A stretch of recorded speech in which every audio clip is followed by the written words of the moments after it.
What's up, everyone? Gojin the Makai Phantom approaching ya, and we are officially in the month of the highly anticipated Shin Ultraman. How are we gonna celebrate its release? Well, one thing I've been slacking on with this channel is the lack of Ultraman content. I did mention it a few times amongst covering some things revolving the quote-unquote Shin Japan Heroes universe, but since a film fan's been sorta hyping even before Ono was announced to be doing it has officially hit theaters on the 15th, what better way to celebrate than taking the time out to discuss certain entries in the Kaiju Henshin Hero series. Welcome to Ultramonth.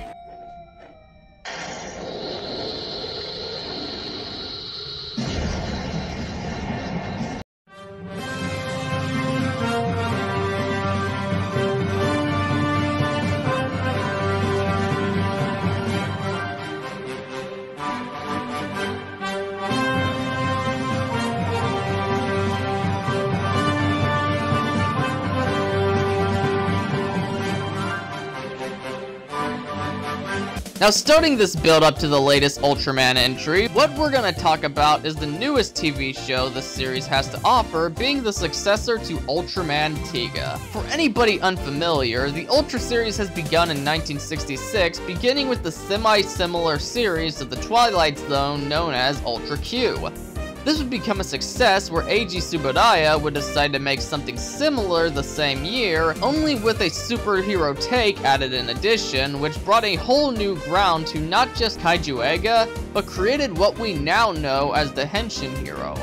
Ever since, it would be an insane hit, going for a series every year, outside of a few breaks in between once in a while. With such pressure to come up with something new, the crew thought it was a good idea to make a requel to one of the favorite shows to come out named Ultraman Tiga to serve as a treat to the 90s kids, while luring in modern fans in the process. Series was announced by Tsuburaya Productions on April 15th, 2021, with a solid reaction amongst some old school fans, while the Ultra Boomers being on the skeptical side. Trigger begins on the planet Mars, where we are introduced to Martian botanist Kengo Monica, whose motive is to do good for the world in order to make mankind happy.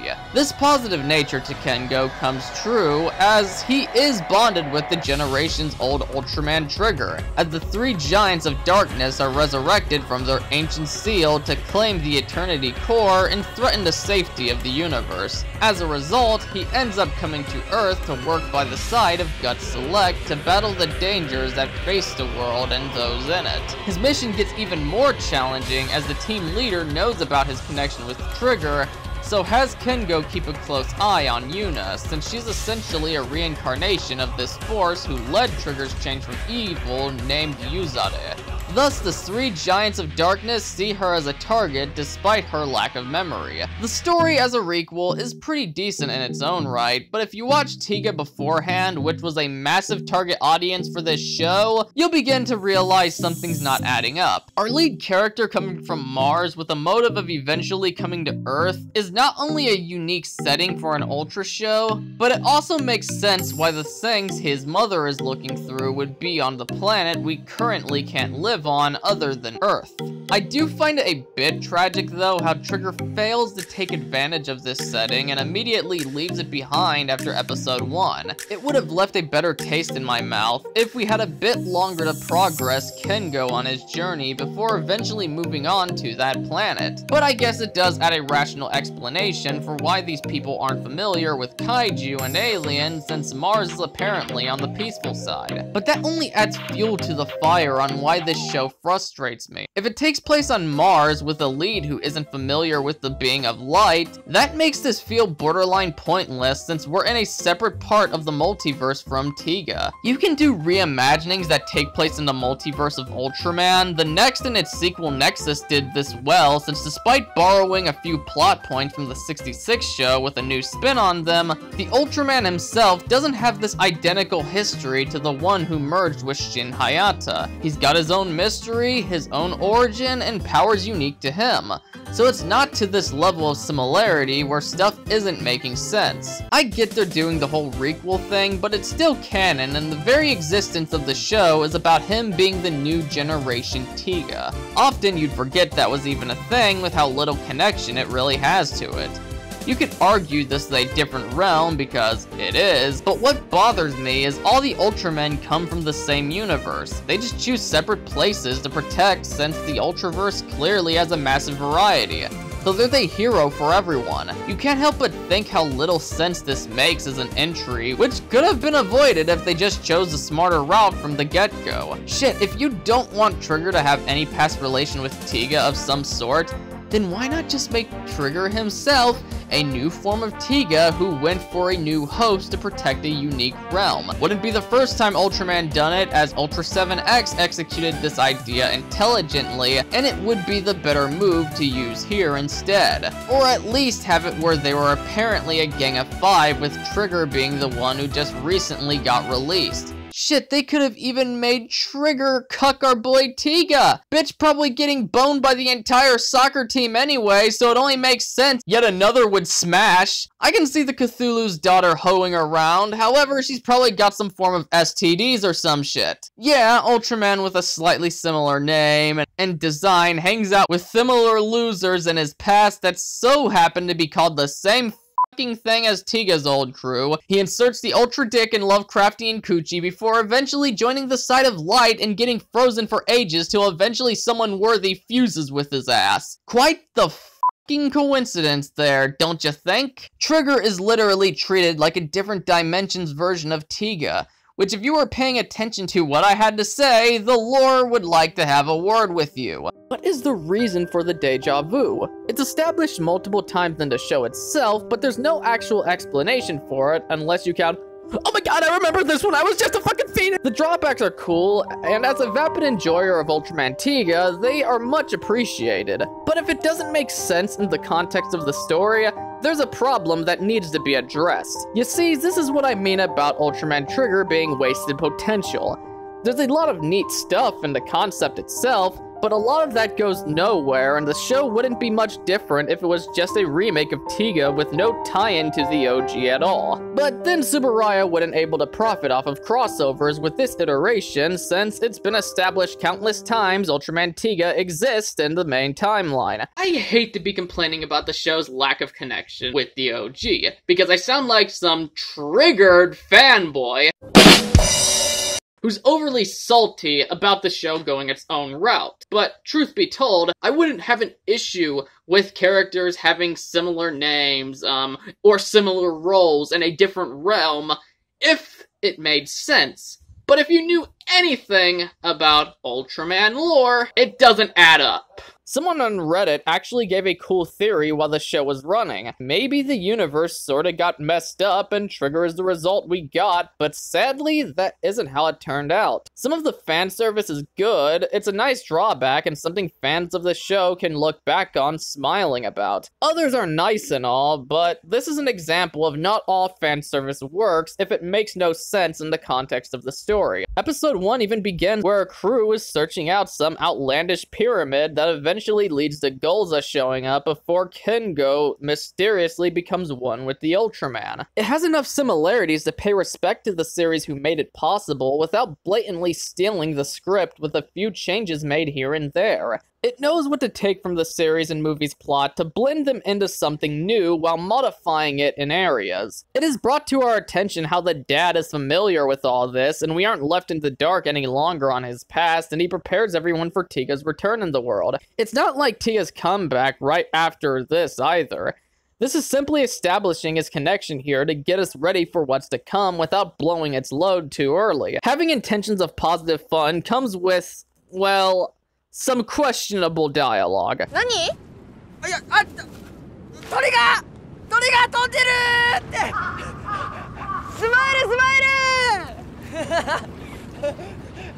Shut the fuck up. You're a fucking cunt. Shut the fuck up. You're a stupid cunt. Suck my dick. Yeah. You see, I like the message of making everyone happy. It's uplifting and suits the role of a being who is chosen for light. But sometimes the lines of dialogue that come with it are, well, cringeworthy. Yeah, I'd get the fuck out of there. That is the face of a man. If he doesn't get what he wants, he'll straight up take it.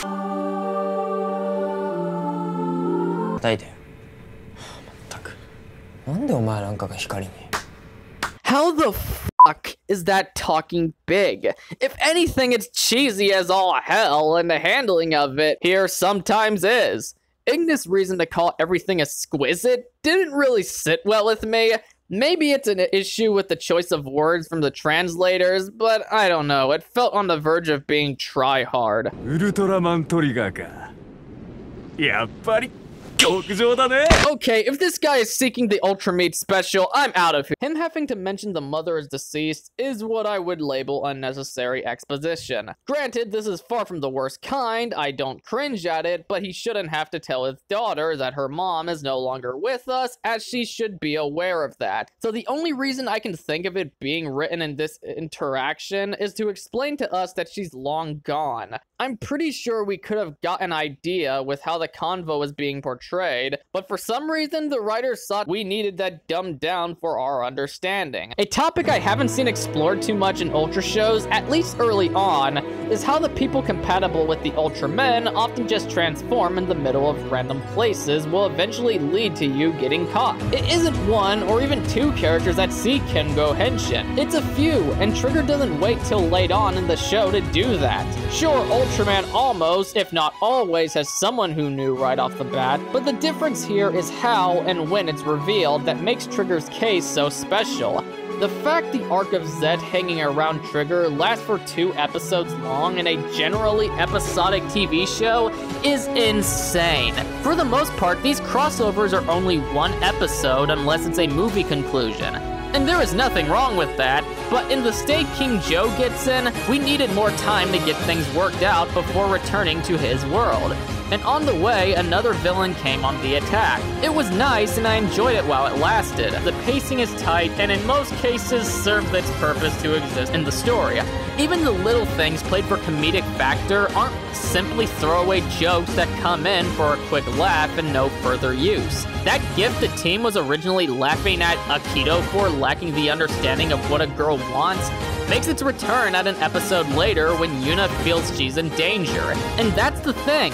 Multiple stuff you'd expect to be in an episode or even a 1-minute gag serve a purpose to the narrative. While it might confuse the casual viewer, the time travel in Kengo's mind sent from the spiritual connection with Trigger gives us more insight about how the freezing went and the key to his transition from darkness to light in order to take down his former gang. A gripe I have, though, is Carmita is able to scream out his name like a total bitch, and you mean to tell me nobody hears that shit? Literally all of fucking China knows he's here, and average Japanese people don't stop to think, hey guys, you think Kengo might be Trigger's identity? Nah, bro, that's fucking stupid. The host thing isn't well known in any universe they enter. I know that. But nobody bats an eye on this fact. And on the subject of Kengo, I like the direction they took on what he is. It's not overly convoluted for the younger viewers to understand, but doesn't spoon-feed the older viewers either. It's a fresh new idea that's handled with loads of mystery that comes with multiple forms to build up. It's almost like Kengo is an angel, or at least something like it, to completely change the heart of a vicious entity. The story, if you for some reason couldn't tell by this point, has a lot of flaws, but in my opinion, despite them, it's a neat requel to the 90s classic. It's just a shame all the great ideas that could have made for something even better get wasted. But to come with a story, you need characters to tell the tale, and we'll start with ones given the most attention, then we'll move on from there. Monaco Kengo is a mixed bag for a hero in all honesty. Kendo has a motivation some may find cheesy, but I found no issue with it. His kind, sensitive nature serves as a purpose he was chosen, as he's got the spirit to work with a heroic being to make his mother proud and everyone else smile.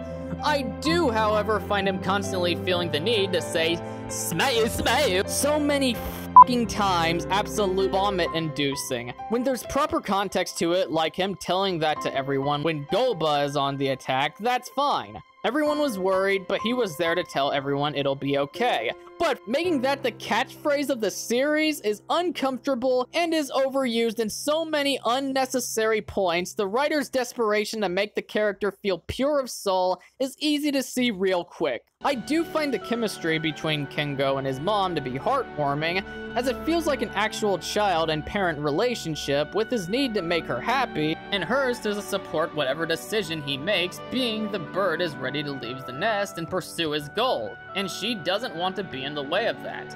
We even learn where he got the smile smile saying from his mother, as a way to comfort him, which is how he grew up to be a good-spirited man with a motive to bring positivity to others. Unfortunately, now he's that retarded kid down the street special ed class trying to spread his bullshit to others even if they just want to be left the fuck alone. But it's okay, Mama's boy over here means well, so there's something, I guess. A highlight of their time on screen is when Kengo is injured, so he uses his telepathic ability to visit his mother. It was a sweet exchange of dialogue that taught us more about their dynamic and explains her treating him with the potential he had. He was near death, the world was in jeopardy, so he took his chance to reveal everything to her while actually being the one to learn something. Throughout the series, he gradually learns more about who he is and the history with Trigger, the entity he became one with. I already said most of what I can in a less spoiler matter in the story section, so I'll keep this relation to Trigger limited in this area. It's telling how important the host is because it takes Kengo, the other half, pure of heart, to win over the giant's brighter side.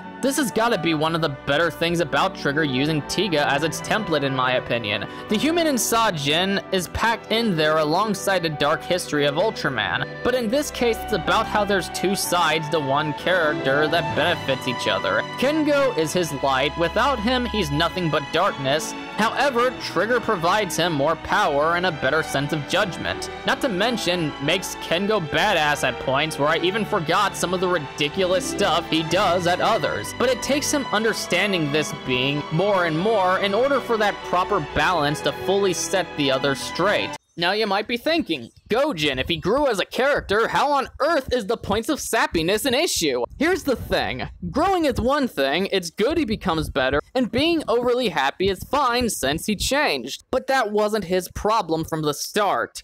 It's how those moments were delivered that repels me in ways I can't even clearly define. Almost like I got his herpes. There's a good reason why it's his catchphrase, and it works for moments of encouragement, but often the usage feels fake and is outright painful. Guess I can't truly fault Daiga Tadasaka with the stupid lines he sometimes is made to put on the television, since for the most part, he sells the role as a caring man who seeks positivity for all.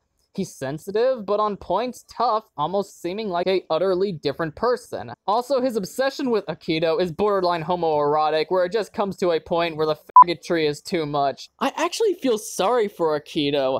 Fucker's the world's biggest simp for Yuna, yet this damn prick, adopted from the literal middle of nowhere, won't fuck off. Oh, but it gets worse. He wears makeup.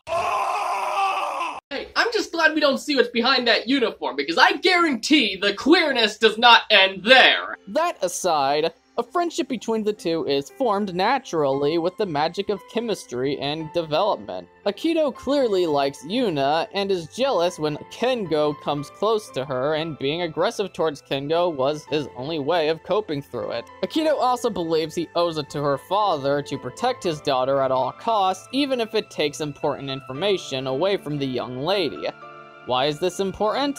Well, he lost his parents at a young age, and his goal was to get revenge on a certain monster while merging with the being of light. but living with her, he found another reason to want to do such. So finding out Kengo took that power from him leaves an even bitter taste in his mouth, but nonetheless doesn't snitch him out as he gradually gets a change of heart.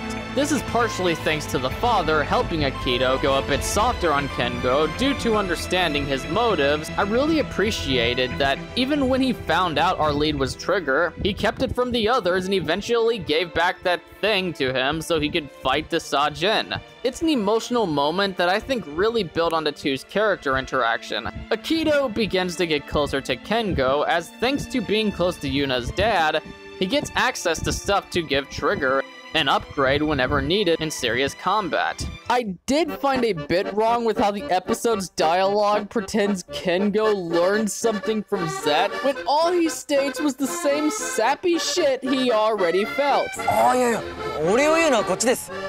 No, he didn't teach you shit. All this dickhead accomplished was encouraging your homosexual tendencies towards a straight man clearly not interested. Yuna Shizuma and her ancestor Yuzade is one of the more fleshed out characters to come out of Trigger's world. What you all probably got at this point is she is pretty much a lifelong vessel to a spiritual being to come back in the day to protect the universe. Originally, she doesn't know what's going on or why she suddenly blacks out in intense scenarios, as she's only told so much to protect her. However, she does begin to find out her connection with the entity known as Yuzade, and it creates some nice drama between the cast, as she doesn't know why this detail been hidden from her for as long as she's been alive. But it's progress towards her character on how she figures this out, and it's in nice and slow fashion this starts to occur, as the more she stays awake, the more control she gets with Yuzade. The point Yuzade is patching up Kengo after putting his life on the line for her, I believe firmly highlights how good the positivity theme of this show can be when the writers aren't shoving it up your ass further than your mom's favorite sex toy. The atmosphere around it is calm, and it really represents that there is always hope even in the worst of times. The cinematography and landscape, I think, touches on this too, as after escaping an area of darkness where both were nearly killed, in the end, there's always that safe space of comfort for us to go when necessary. Her relationship with Kengo isn't bad at all. She sees his optimism and automatically admires it after the issues she's been through in her life, such as constantly passing out for unknown reasons or losing her mom during birth without getting the chance to know her. So her need to stick in there and stay strong gives her a reason to join the team to protect citizens, but also gets influenced by Kengo's actions, even if they are overly cheesy occasionally. Behind that smile of hers is someone with issues. No, I'm not talking about Kengo's disability, but nevertheless, she keeps on fighting as she sees that as a representation of humanity. I think out of the entire cast, actress Luna Toyoda deserves an extra applause for her being able to portray two separate characters. First being the upbeat yet emotional Yuna, the second being the stoic and spiritual Yuzade that's straight up creepy sometimes. The whole arc about Yuzade I find to be one of the more intriguing aspects to the plot, as here has plenty of mystery to go about the past and her usage of Yuna as a vessel. I thought the father and daughter plot could use a bit extra time to properly sell it to us. That's not me claiming it's bad by any stretch of the imagination.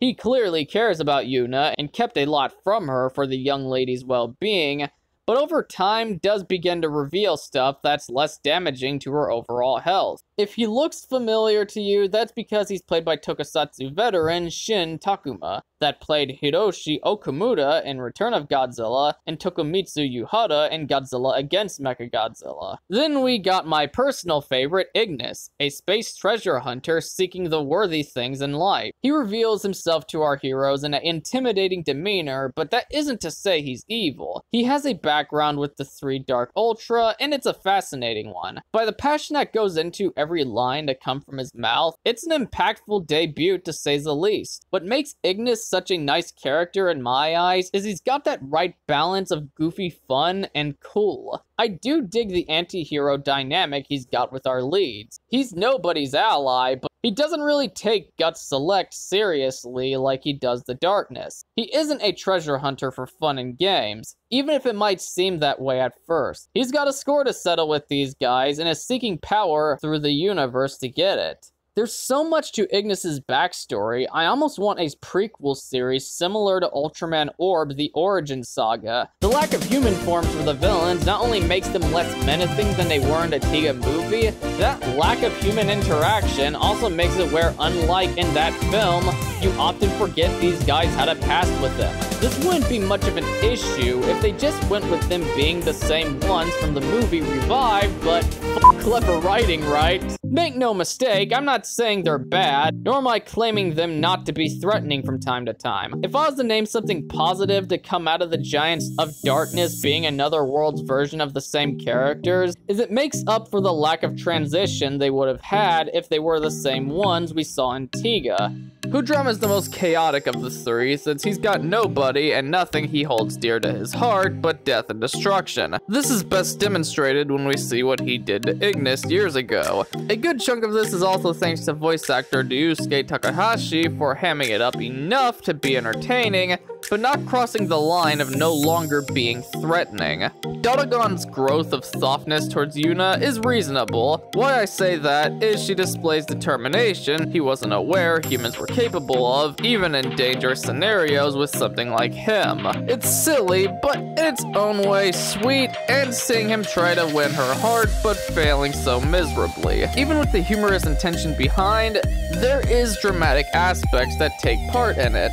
And with the purpose as serious as it is, there was potential for some actual emotion to come in place. It's entertaining, but at the same time, you really kind of feel for him since he has no idea what he's doing wrong. Kamada, though different than the movie, I understand this is a separate incarnation of the character. This isn't a bad portrayal in any means, because in a way, you sort of sympathize with her being she just wants her lover back. Kamada's evil, but she isn't dead inside. She's in such denial Trigger would turn to the side of light, she refuses to acknowledge that he has equal control. It's why Kamada blames his change on Kengo. Kengo sharing Trigger's emotions, he's able to express what Trigger feels during Kamada's emotional breakdowns. It's nice we're able to properly see that, as Trigger in himself isn't much of a talker, but now him and Kengo are the same entity, so as a result, he serves as somewhat of a humanization to Trigger. The human form / actress for Kamada actually isn't a bad replacement for Miyoko Yoshimoto. Actress is having fun with the role with bits of a menacing nature thrown in. It's nice they kept the goth dress up too, since that is a part of the character and having it leaves that recognizable trait intact. Just a shame it wasn't used much. Performance-wise, she's hammy, and as much as I hate this word, cartoonish sometimes, but she's not as serious as she was in Tiga, and that's okay. She's having fun, but not forgetting the role she's portraying is as sympathetic as she is over the top. Here, she is portrayed by Japanese voice actress Sumade Urasaka, which most recently played the female lead in Don't Toy With Me, Miss Nagatoro. So she's got a name under her belt, and it was pretty nice to see her do physical acting for a change. The entire team summed up has unique personalities, but they offer the most bare minimum to be recognized as their own. It's kinda laughable. The roles simply boil down to what they provide for the team, which is nice. It proves they're not worthless and have plenty of reasons to exist. But if they aren't interesting on a personal level, then they are disposable at best. What's Himari Nanase's story? She's emotionless all other times, but moments she hops in battle with the ship, she gets this insane amount of energy. Props to Meiku Harakawa for pulling both off, by the way. But what's her deal? Why's she like this? None of this is answered since she's simply nothing more than a quirky member on the team who helps out Ultraman. Then we got Tenshin Sakuma, whose only trait is he's a big bodybuilder. Mararu has an interesting concept as it's taken as an advantage of the fact he's an intergalactic being, but even his knowledge has its limits. Unfortunately, very few else is done with this fucker. He's hinted to be seen as the childlike one of the crew, so by him going this silly route investigating what he believes to be a murder case, would have been nice for the others to not come to such a ridiculous conclusion as well and see what he's doing as dumb and adorable. I don't want to pretend nothing of value comes from this episode for characterization, considering it takes us back to Mararu's past on why he joined the team and how the captain got him anyway. but it's a missed opportunity to build upon something bigger involving their dynamic. So at this point, you probably realize the characters are a mixed bag. They have their moments, particularly the three leads and Ignis, but I don't think they'll be on your mind much after viewing the series. Something I should go into before I dive into the less than humanoid creatures of the series is the Gojin. Trigger's design real ain't nothing special. There's elements of Tiga thrown in, and apparently inspiration from comic heroes from the West are present, but it doesn't stand as its own. Trigger Dark, though, is awesome. I swear there's inspiration from Ultraman Noah here, but with a darker color scheme and has the bulky appearance of the next. Ignis already being neither good or evil, but can lose control out of his lust for hatred was a ambitious choice of host that himself carries a terrifying design with that native makeup and demonic eyes. So when that meets Dark Trigger, it creates something even more unique and threatening. I'm a sucker for fights that begin with weaker forms only to transform in the middle of clashing. It's a spectacle on the eyes, and seeing Hudram and Ignis do it before growing into their powerful forms was intense. I want to make it clear I'm not a big Dada fan, and I almost dislike his design from Powered, but it was nice to see one of the enemies from that show appear as one of the villains in Trigger. Even if it's an American series, Subudaya still leaves it in the Ultraman universe. Though I wish they would have brought back one of the cooler incarnations like Red King or Gomuda. But nitpicks aside, it was nonetheless cool. We got two Ultramen from two separate universes battling an enemy from a complete other timeline. It's not even only kaiju who show up with no relation to the main villains. Once in a while, a Gojin with their own motive comes out. One worth mentioning is Kyure from Ultraman Tiga. Kyure's human form is intimidating both by design and performance. It's clear he's not working with either of the big baddies of Trigger, but is simply minding his own business, waiting for his time to strike.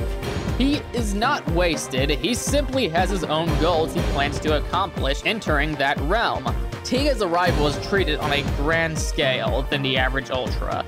Since this show was made as a modernization after all, hell, it's in the name. And Yuna's background and the world he came to protect in the late 90s pays off when his enemy shows up. Designed for the antagonists are modern versions of the Tiga suits, and despite being crafted from scratch, they look very much like they did in that movie, and the spandex managed to work as alien flesh.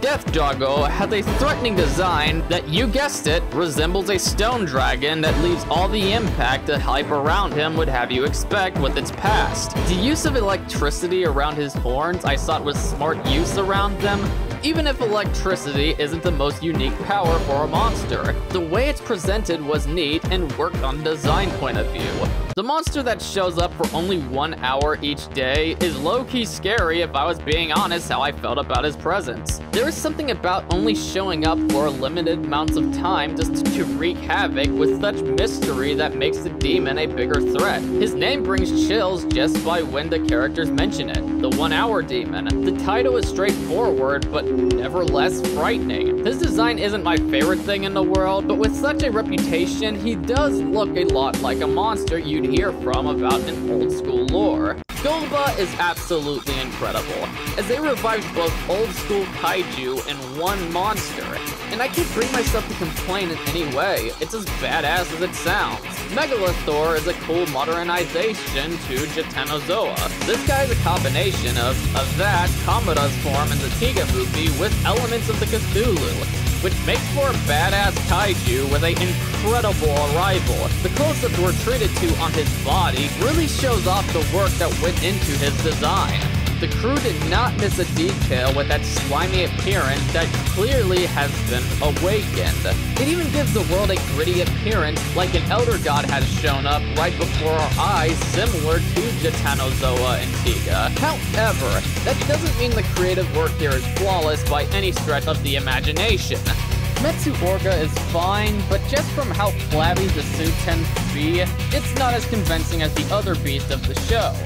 It looks somewhat like a massive puppet, and I'm not saying it's bad. He's got a cool design and everything the episode built him to be. He's just one of those creations who could have been better. He would have looked great in Ultraman Tiga, but we ain't in 1996 anymore. As much as I wish I didn't, I exist, so we've come a long way. Bug-Gediar looks stupid by design, but he's a silly concept who's got an equally silly attitude. Effects-wise, the suit is well crafted. His beak seems to be made out of a strong fabric in order to carry a bony texture and an alien-esque body. He's sorta a hybrid between a bird and a sumo wrestler. It's unique and provides a chance for his own style of combat that Ultraman mimics to beat him at his own game. If you weren't convinced how cinematic Subudaya productions have become as of late, us getting an indoor view of Trigger's head being bashed through the window says everything, allowing us to admire the work the crew put into making them while they crumble in front of our eyes. That took talent, and I commend them for their efforts on going through that entire detail. The destruction upon the city looks friggin' incredible. What else can I say? You got a load of explosions from the monsters rampage, and we witnessed the detail of Japan collapsing under his attack. I have no awareness of who's in charge of the cinematography in these modern Ultra shows, but whoever you are, keep doing what you're good at. Since I was on about the musical score, let's move on to that aspect, since there's certainly a bit I have to say about it. The track for the presentation on Trigger's arrival delivers a tribalistic style that may have been done in the series before.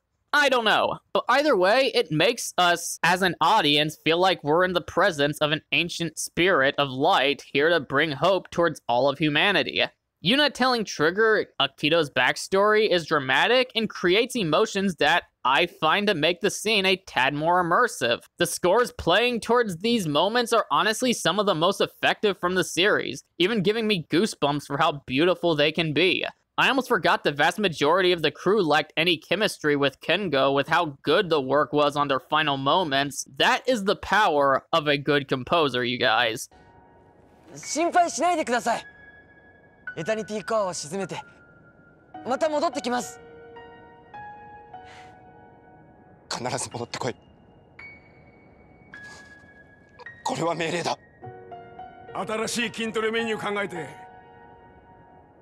待ってるからな。そればっかり。でも待ってる。また会おうぜ。火星で君に出会えたことは私の宝物だ。お前自身が極上ってわけか。いいね。ケンゴ。ユナ。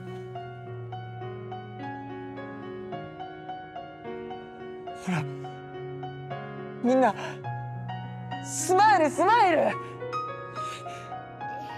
ほら。The opening theme, Pull the Trigger, is purely epic. The sound pays some tribute to Tiga's song with a modernized beat, and the presentation of the imagery used is pretty cool right from the beginning of it. And it's just as badass when it plays when the victory of an intense battle is nearing for Trigger.